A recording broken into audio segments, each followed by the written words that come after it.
Wow. I just received information that Charlie Kirk was blicked. You know what? I'm going to say it like this. It's unfortunate. You never wish bad on anyone. You don't wish bad luck on anyone, man. You just don't. You know, he's got a family just like everybody else do, but in this modern time, man, in this climate, you have to really be careful what you do, man, and say, especially on the internet. This man was doing, speeches on college campuses, man, and he was attacking blacks, and he said some things about black people that I disagree with him.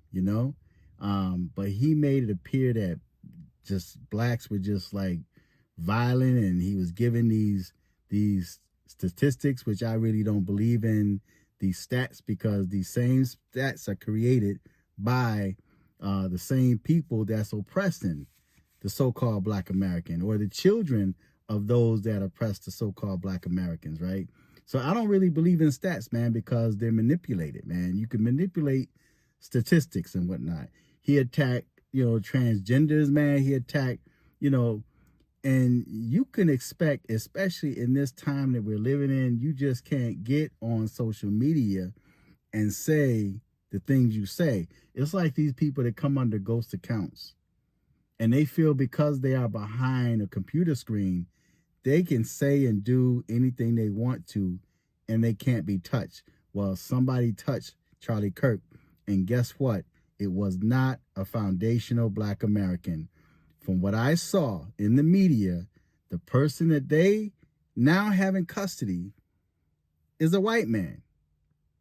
And more than likely, he's probably a transgender man, or he's probably a part of the LGBTQ community, because at the time of him being blicked, that's what he was talking about, right? So it wasn't a black man. See, it's easy to put that image out there that foundational Black Americans, man, are violent, and this percentage of Black Americans, are committing crimes, and this percentage of Black Americans are doing these shootings and whatnot, and ignoring what's happening in your own community among your own race of people. See, so it wasn't a foundational Black American that blicked him. And I heard that the shot was in his neck and he killed over, right? No pun intended. Okay, but it's unfortunate, but it was a matter of time, and you can't get on social media and just think you can say anything and somebody's not going to respond. You guys must forget that they tried to take Trump, right? A couple of times, so I mean, the Democrats, man, they have a history, man, of this stuff, man. It's like, for some reason, people tend to forget about history, and a lot of stuff we see happening now, and of course, you're going to have the Democrats that's going to want to attack gun rights, Oh, it's the guns. What are we going to do about these guns? And then you're going to have the foreigners that's going to say, oh, you Americans love your guns. And it has nothing to do with the guns. It could have been a bow and arrow. It could have been a knife. It could have been just about anything. People use their cars as a weapon, right? So it has nothing to do with guns, man. But Charlie Kirk put himself out there, man. Dude be trolling, right?